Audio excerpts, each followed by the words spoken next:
please answer the phone because you don't need them rings in the background. Tandiswa asks, "Hi, I'm currently studying tourism in college and I was wondering if I should work at an attraction. Would that be a wise move? Or should I just go to a travel agency?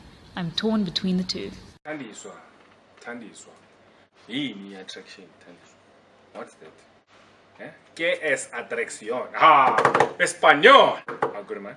I want to know what an attraction is. Look, we're going to have to kind of guess here.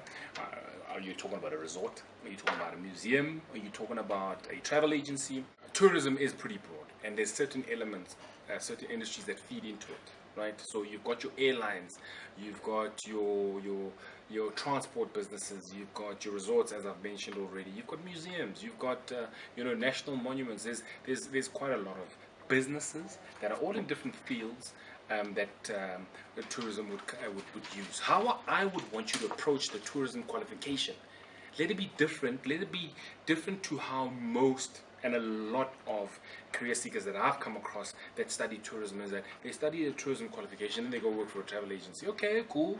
I get the point. But a lot of them get stuck there, purely because when you go work for an airline, yes, they'll perhaps appreciate that qualification. When you go work for a museum, maybe not so much. When you go work for a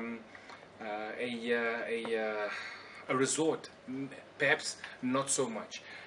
Use a tourism qualification and see by the end of the qualification which element of society or element of the workplace kind of appeals to you. Do you like history? And if so, maybe use a tourism qualification to work at an area that, or in a business, or in a monument, or in an area that kind of cultivates and feeds off history, like a museum. If you've studied tourism and you kind of like appreciate animals and you kind of attracted to, try and see if you can't get an opportunity that actually starts in that industry and become really just the best there is to be in that industry with your tourism qualifications, because you will understand the fundamentals of tourism. It won't necessarily be about that qualification, but you'll have that base and you'll actually follow your passion into whatever it is. Saving the rhino at the Kruger National Park, I don't know, being at the cradle of humankind for that matter, taking people on or managing that center.